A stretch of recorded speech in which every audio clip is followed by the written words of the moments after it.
Mark 13 this morning. Have any of you guys heard of this name, Harold Camping, before, or seen this guy before? Harold Camping is a very interesting man, probably have heard of him. He predicted the end of the world at least 12 times that we know of. One of the most famous predictions was in 1992. He published a book entitled 1994 ? We would never make it through 1994. Of course, when 1994 came and went, he went on to suggest that he was a little bit off in his calculations, and so he pushed the next prediction back to May 21st, 2011. And the reason he thought the world was going to end on May 21st, 2011, because that was exactly 7,000 years after Noah's catastrophic flood. So Harold Camping would be a young earth guy. How he came up with 7,000 years, I don't know. When May 21st, 2011 came and went, he came back and he said his calculations was wrong. Sorry, it's going to be November 21st of the same year, 2011. Harold Camping was obviously wrong a lot of times. He was wrong. This man is Hon-Ming Chen. He is from Taiwan, and he created a religious movement called The Way.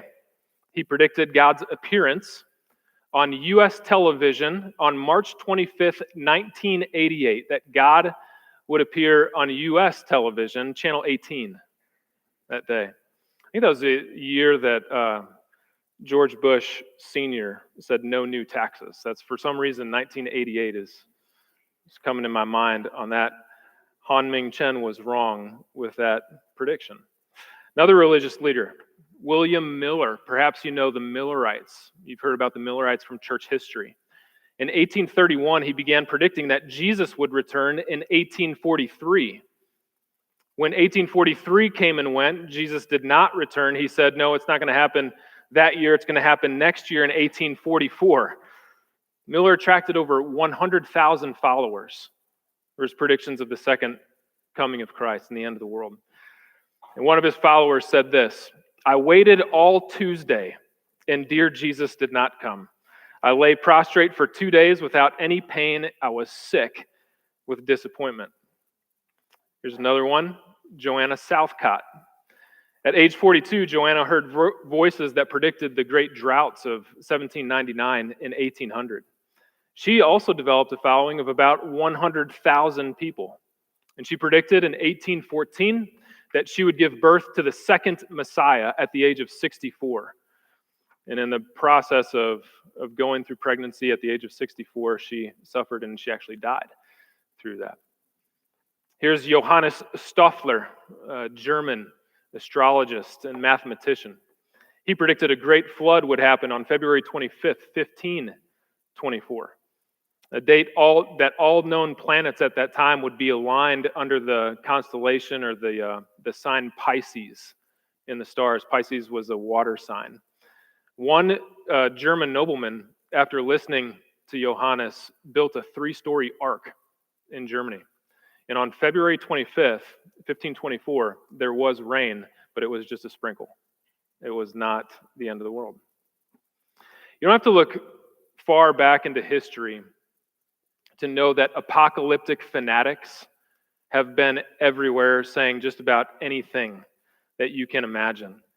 And the end of the world predictions probably won't stop today or tomorrow. Certainly people listening to this sermon won't stop them from making another prediction on the dates when they think that it will be. I love what one of my favorite professors, Michael Spiegel, tweeted this last year. I misheard the Spirit, so my prophecy was a little off. Said no true prophet ever. Right? This morning I want to look at Mark 13 in your Bibles. And it's safe to say that Jesus does not want believers to be swindled and led astray by the doomsday predictors. Not of those of yesteryear, not of those that are saying things even today. If you look down in Mark 13, just real quickly, look at verse 7. When you hear of wars and rumors of wars, do not be alarmed. This must take place, but the end is not yet. Skip down to verse 21. If anyone says to you, look, here's the Christ, or look, there he is, don't believe it. False Christs and prophets will arise, perform signs and wonders to lead people astray, if possible, even the elect. Skip down to verse 32. But concerning that day or hour, no one knows, not even the angels or the heaven, nor the Son, but only the Father knows. And even though we shouldn't be paying attention or we shouldn't be overly zealous towards these false predictions, we should live our lives as though the end is near. In fact, the end is right here, right now, because we have an enduring hope. So what I want to talk about in Mark 13 this morning is three things about hope, the enduring hope that we have because of the gospel and because of Jesus. In Mark 13, Mark's going to ask us to persevere, not to panic. All right? Persevere in the end times, don't panic. Right? Our hope is ultimately based on a person, not a prediction. And then he's going to tell us to have prudence in this world, not passivity, because the end certainly is near. Now, before we begin, just been talking with Troy a lot the last couple weeks and Daniel about Mark 13. Mark 13 is, most commentators say, the hardest chapter in the entire Gospel of Mark. We could spend an entire sermon series just exploring different themes and different ways to interpret the verses in Mark 13. And there are many, many interpretations that are out there. Several commentators, again, they will say that this is the most difficult chapter. So historically, before we begin and marshal through this and read through it, what you should know is that historically TBC has been known as a dispensational church. And what that means is that we believe in a literal kingdom to come, among many other things. And we also believe in the distinction between the church and Israel. The promises in the Old Testament to Israel specifically are yet to be fulfilled. And where those things seem to be talking literally, we should actually read them very literally in the Bible. But our statement of faith leaves a lot of room for fellowship. We don't come down hard on an end times dispensational stance based on our statement of faith. We are a dispensational church. But we believe that you can have fellowship even if you are not dispensational in your end times theology. And that's not something that needs to ruin the unity that we have with other believers here at Tulsa Bible Church. So if you find yourself as a amillennialist or a covenant theologian, you should be able to find a deep fellowship here. And we respect those opinions. Regardless, all of us believe that Jesus is going to return. All of us believe that he will return to judge the quick and the dead and usher in eternity in peace with God forever, where we will dwell with him in a perfect kingdom. And so the hill that we're going to die on is the return of Christ to judge everybody perfectly with wisdom and justice and to set up his kingdom. And we believe in the resurrection of Christ and the resurrection of the saints to follow. We believe in a new age of the resurrection. These are the things that unite us, that give us a common bond in the church, even if we have different opinions about eschatology. Now, for the record, I'm a progressive dispensationalist. All right, so what that means is dispensationalism, if you don't know, there's at least 3 different breeds of dispensationalism. Darby and C.I. Scofield originally came out with what was classic dispensationalism at the end of the 1800s.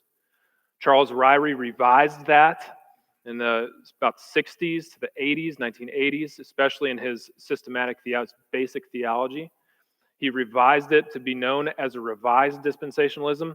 Since then, Darrell Bach and Craig Blasing came out with progressive dispensationalism. So I would consider myself a progressive dispensationalist, which means that I believe in a premillennial return of Christ, in a literal 1,000-year kingdom on the earth. I believe that the kingdom is here already, but it is not yet fulfilled. And so I like that phrase, already but not yet. And I also love the unity and the centrality of Christ that's found in covenant theology. I love how the Reformed aspect brings unity to the scriptures from Genesis to Revelation, showing how each covenant builds upon each other, and each covenant is ultimately fulfilled in the person of Christ. I think there's great strength and value in that as well. And so, just so you know, I love coffee. If you want to talk about any of this stuff, I would love to do that. If you find yourself as a premillennial, pre-trib guy, great. Man, you're going to find fellowship here. If you're amillennial, you believe more in the a covenant theologian approach to the scriptures, great. You'll find fellowship here as well. Ultimately, what all of us need to do is to hold what we believe, not only about Mark chapter 13, but about our end times theology with a lot of humility. There are great Orthodox evangelical theologians that do not agree on all the details. And so you can take comfort in that and in the church. And you can find those voices that will tell you what you want to hear about your end times theology, all right, if you dig deep enough. But let's hold what we believe with gentleness, respect, and humility. All right. Number one, in our outline, number one this morning, persevere, don't panic. Persevere, don't panic. Look at Mark 13, verse 1. And as he came out of the temple, speaking of Jesus, one of his disciples said to him, "Look, teacher, what wonderful stones and what wonderful buildings." Jesus said to him, "Do you see these great buildings? There will not be here left one stone upon another that will not be thrown down."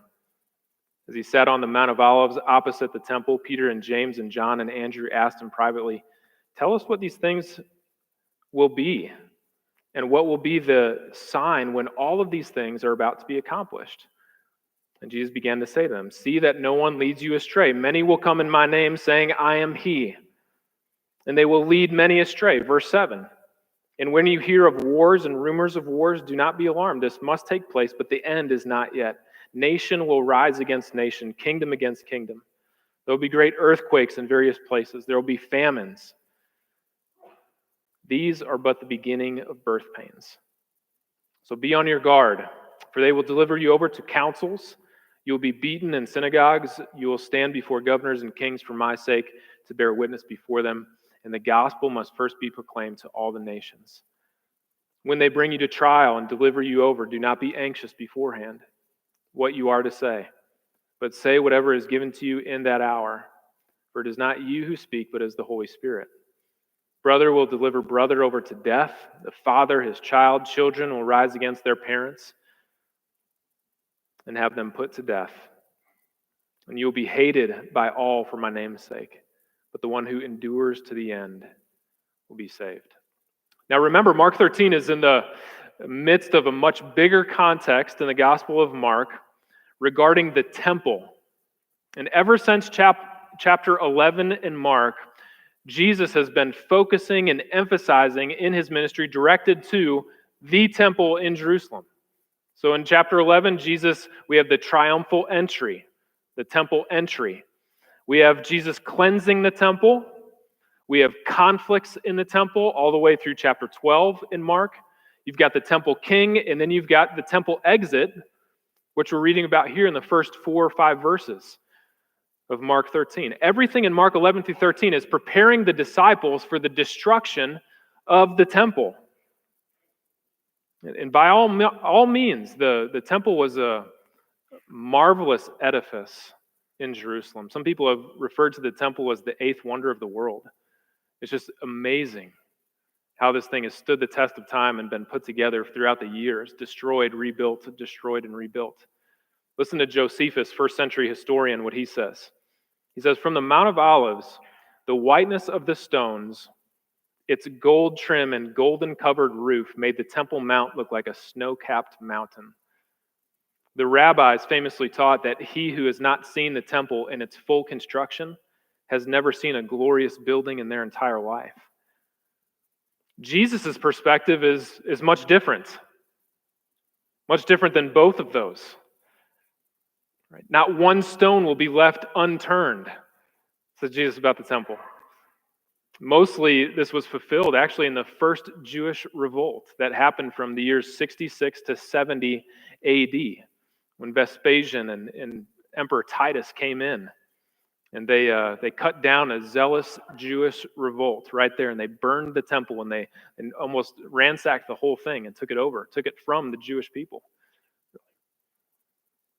Look at verse 4. There was the destruction of the temple in 70 AD. There was one wall that wasn't impacted by the destruction, and that's the Western Wailing Wall. That's the one wall. If you go to Jerusalem today, the Jews will go and put little pieces of paper, little prayers in there, always praying before the Western Wall. It was the one that wasn't touched. I want you to see a structural key to help make sense of this passage. Look at verse 4. The disciples asked Jesus, what will be the sign, right? Tell us, when will these things be, and what will be the sign that the temple is going to be destroyed? And so here he says in verse 7, he begins to give all these signs, all these things that are going to happen. And essentially Jesus says, none of them are the sign. Here's what's going to happen. None of them are actually the sign. Verse 7, when you hear of wars and rumors of wars, do not be alarmed. Verse 11, when they bring you to trial, do not be anxious. Finally, you get down to verse 14. We didn't get there, but he says, when you see the abomination of desolation, then, which is totally different. Mark tells his readers, by default us, Jesus was telling the disciples, don't be the apocalyptic fanatics. I understand that it's Y2K, and you want to load up on water and go empty out the grocery stores. It's not the end. That is not the end. There's one sign that's going to indicate the destruction of the temple, and that one sign is the abomination of desolation. So instead, what he says, verse 9, be on your guard. Instead, Jesus says, literally, watch out for yourselves. Skip down to verse 13. Endure to the end, and you will be saved. Endure is a Greek word, hupomenos, literally remain under persecution. And if you do, then you will ultimately be saved. Why doesn't Jesus care more about the temple? This is the story of Israel's history, is in the temple. Before they were a people with a kingdom, with a land of their own, God tabernacled with them. After that time of tabernacling with the people of Israel, a pillar of fire by night, a pillar of cloud by day to shelter them through the desert wanderings. You had the tabernacles, then you had Solomon, who eventually came along, built the grand temple of Solomon in the Old Testament, 1 Kings 8-9. This shows Israel's history that God dwelled with his people. And it's a constant theme throughout the Old Testament, that this is our God, he is the one true God, and he is dwelling with us, with the Israelites. Why doesn't Jesus care more about the temple? And Jesus is getting to something much deeper than just buildings and destruction in this context. Jesus is talking about worship. The religious leaders were more enamored by the building's beauty than by God's beauty. Their breath was being taken away by the glory of man instead of with the glory of God. And there's a great biblical principle that we need to take from this text just right at the beginning, that biblical worship is not about the place. Biblical worship is actually about the person, Christ. Biblical worship is not about the place, it's about the person. Biblical worship is not about a certain style, it's about a certain Savior. And John 4 is very, very clear when it comes to worship, that true worship is not dependent on structures. True worship is dependent on the Spirit. And true worship is not limited to the temple. It is located in truth. And so what God had to do is he had to take away a good thing, the temple, because it ultimately became an ultimate thing, which was an idol for the Israelites. I love what one man said. Steve Chirac sent me this quote this week. He says, to worship God in truth is to recognize him for being who he is, and to recognize ourselves for being who we are. Biblical worship is to elevate the glory of God. It is not to entertain preferences of people. And so if you come to Tulsa Bible Church in a Bible church format, if you're looking for an emotion or for a feeling, you are going to be sorely disappointed when you come to worship here at Tulsa Bible Church with the people of God. Because if that's the case, God ultimately becomes a means to an end instead of the end, instead of the goal of our worship. Worship will ultimately become about self, and you will be worshiping a false God. Listen, most Jews came to the temple 3 times a year. They would make their pilgrimage from wherever they were in the area, and they would come to Jerusalem to worship with the people of God, with his covenant people. 3 times a year. All their worship still took place the other 360 days, whatever you want to calculate that out as, through the year. You come to this place, this building, Tulsa Bible Church. You come here for 2 hours on a Sunday, maybe a little bit more than that. The rest of the 166 hours during the week, you still worship the Lord. There's never a time that we don't worship, because we worship in spirit and in truth. So we want to talk about a biblical perspective of worship. Their perspective of worship was so limited, and Jesus was just exploding it. They had missed it because of the idol that the temple had become. Hope calls us to persevere, not to panic because certain things are happening or the end times, but to persevere through it and to keep our minds as we persevere. Number 2, hope centers on a person, not prediction. Hope centers on a person, not predictions. Look at verse 14. But when you see the abomination of desolation standing where he ought not to be, this is an interesting phrase, the only time you'll ever see this in the New Testament. Let the reader understand. Then let those who are in Judea flee to the mountains. Let the one who is on housetop not go down, nor enter his house to take anything out. And let the one who is in the field not turn back to take his cloak. And alas, for women who are pregnant and for those who are nursing infants in those days. Pray that it might not happen in winter. For in those days there will be such tribulation as not been from the beginning of creation, that God created until now and never will be. If the Lord had not cut short those days, no human being would be saved. But for the sake of the elect whom he chose, he shortened those days. And then if anyone says to you, look, here's the Christ, or look, there he is, do not believe it. False Christs and false prophets will arise, perform signs and wonders, and lead astray of people, if possible, the elect. Verse 23, but be on guard. I have told you all of these things beforehand. But in those days after that tribulation, the sun will be darkened and the moon will not give its light. The stars will be falling from heaven and the powers in the heavens will be shaken. And then they will see the Son of Man coming in the clouds with great power and glory. And he will send out the angels and gather his elect from the 4 winds, from the ends of the earth to the ends of the heavens. Again, very difficult passage to interpret. Remember where we started at the beginning of Mark 13. Jesus says the temple will be destroyed, and the disciples ask for a sign when it will be. And none of the signs mentioned in verse 5 through 13 are the sign that he is referring to indicate the destruction of the temple. The sign is verse 14, the abomination of desolation.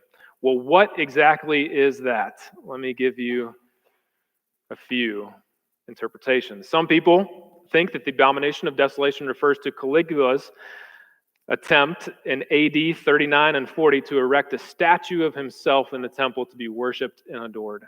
This is the Roman Emperor Caligula. Others, Jewish zealots, ruined the temple under John Geshala in the years 67 and 68 AD. This was part of the first Jewish revolt against the Roman Empire to take Jerusalem back for themselves and to get it out of Roman authority. What happened was the Jewish zealots allowed criminals to roam in the temple and even go into the Holy of Holies. In fact, some people were even murdered in the Holy of Holies in the temple at this time. One man named Phani was given the title of high priest by those Jewish zealots.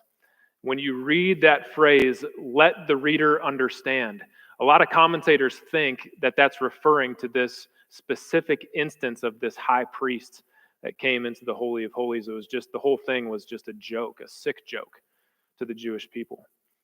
Thirdly, some people believe that the abomination of desolation is General Titus and the destruction of the temple in 70 AD.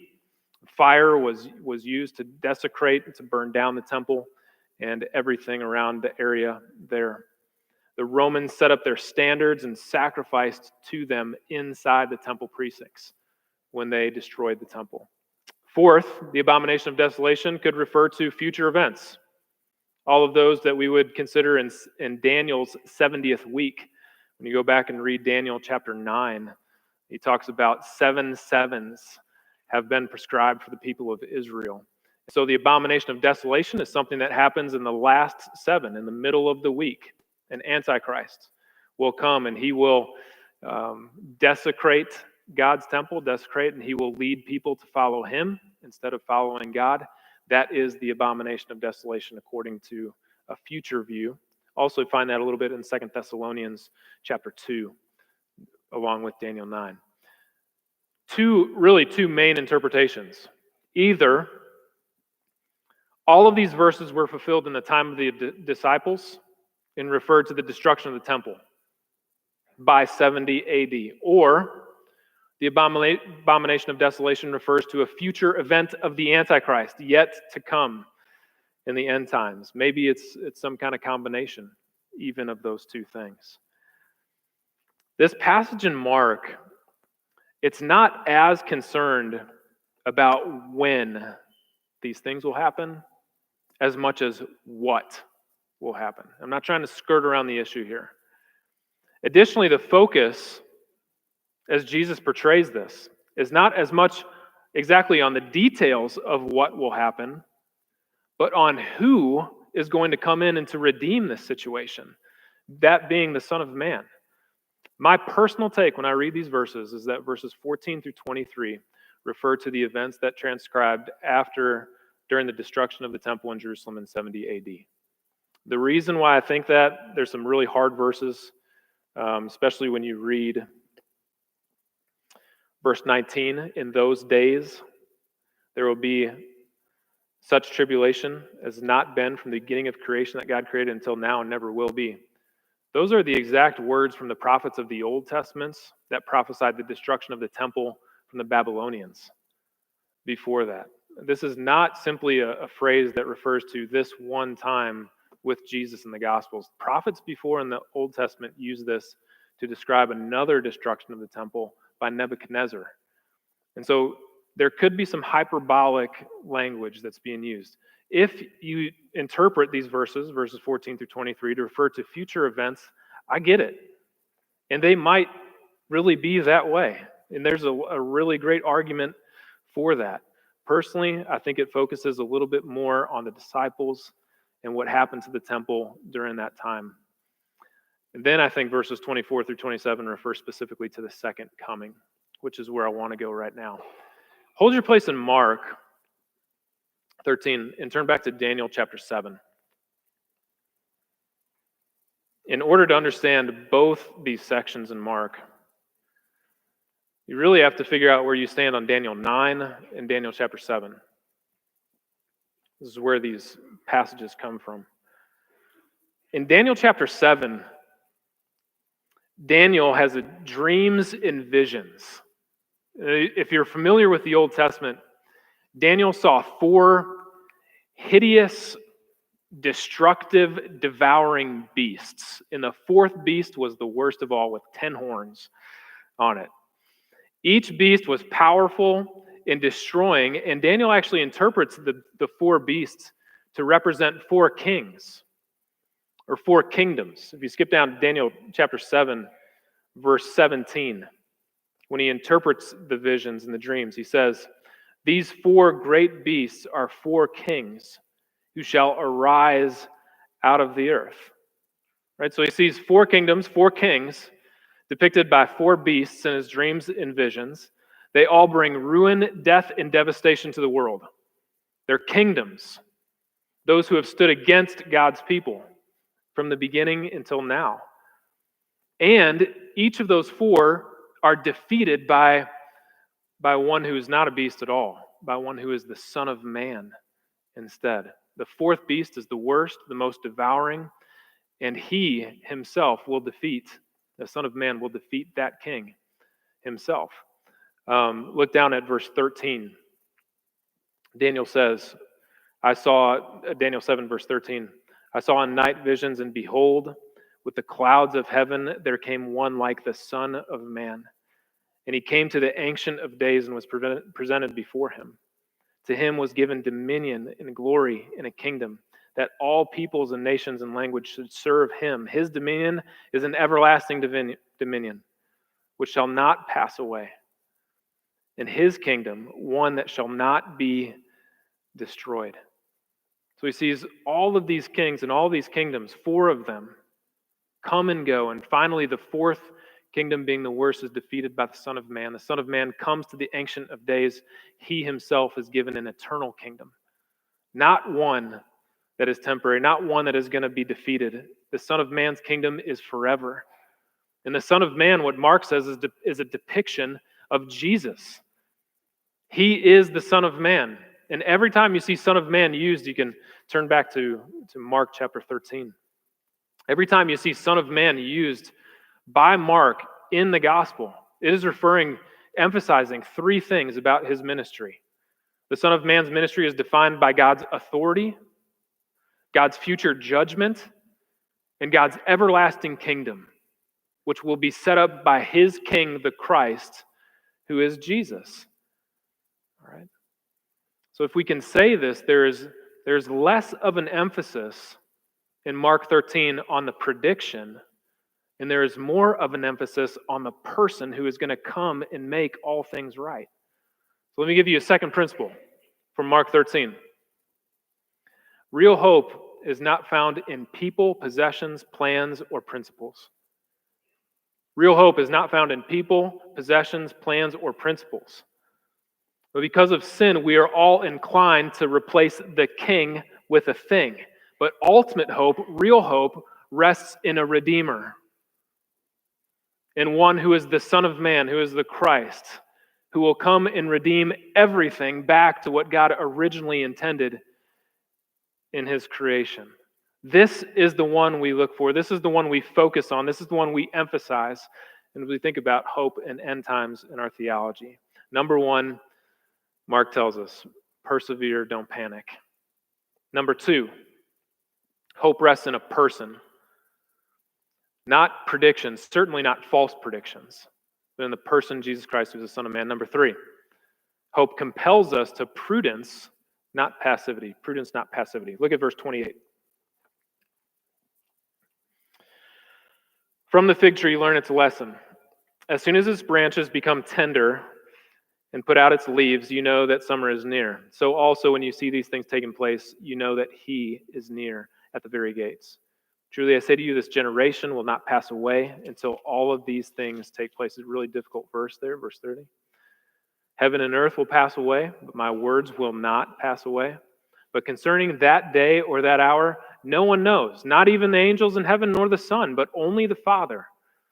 So be on guard, keep awake, for you do not know when the time will come. It is like a man who, going on a journey, when he leaves home, he puts his servants in charge, and each with his work, and commands the doorkeeper to stay awake. Therefore, stay awake, for you do not know when the master of the house will come, in the evening, or at midnight, or when the rooster crows, or in the morning, lest he come suddenly and find you asleep.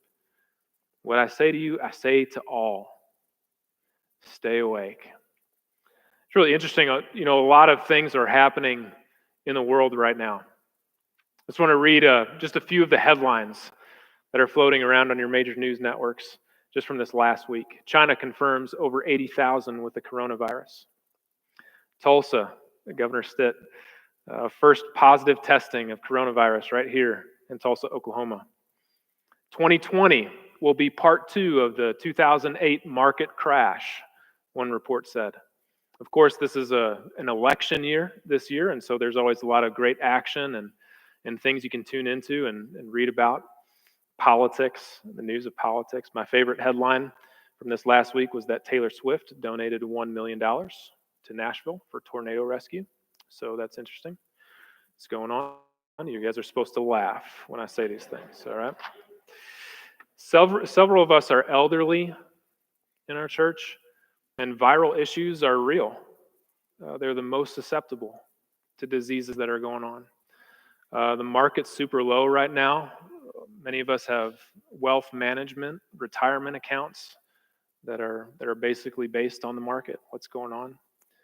Jesus is really clear, not only here in Mark 13, but also in other passages in the Gospels. Do not worry about your life. Do not worry about tomorrow. Today has enough cares of its own, right? If not a sparrow falls to the ground without the Father knowing. God clothes the lilies of the field with splendor that is greater than Solomon. He's going to take care of you. And so don't be anxious. Don't be worried about these things that are happening. In verse 28 through 37, the key takeaway is twofold. The first is this: nobody knows when the end is going to arrive. Don't fall for the predictors and the dates. I would encourage you not to even spend time calculating it out for yourself, right? Nobody knows when it's going to come.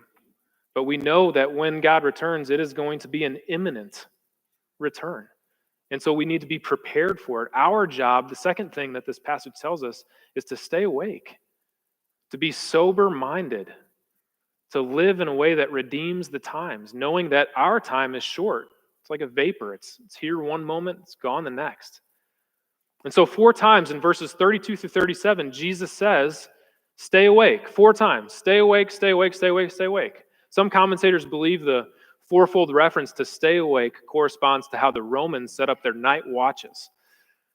The first night watch was from the evening until 9 o'clock. 6 p.m. until 9 p.m. when the sun went down was the first watch of the night under Roman consideration. The second watch was from 9 p.m. until midnight. They call that the midnight watch. The third watch was from midnight till 3 a.m. The fourth from 3 a.m.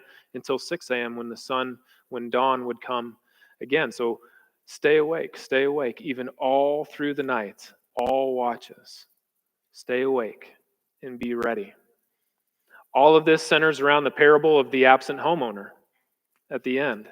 Before going on a journey at this time, a homeowner would put the servants in charge of his estate to keep things running while he was gone or she was gone. It was the doorkeeper who controlled access to the house. And so it was the doorkeeper who kind of monitored people and their responsibilities if they were doing what needed to be done to care for the estate. Jesus gave each of his disciples a task, a responsibility. This is what you are to do in absence of me. Stay awake, do your job, do what I have called you to do. Use your gifts to serve me until I come into return and call you to an account to see if you have been a good steward. All right, so when we apply this text in Mark 13, again, just difficult passage, I want to end with just a few things on hope. All right. Number one is this. There's a direct relationship between hope and humility.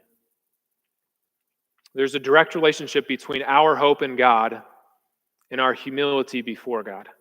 Left to ourselves, we are finite human beings. We do not know when Christ is going to return. We know that he will return, but we do not know when.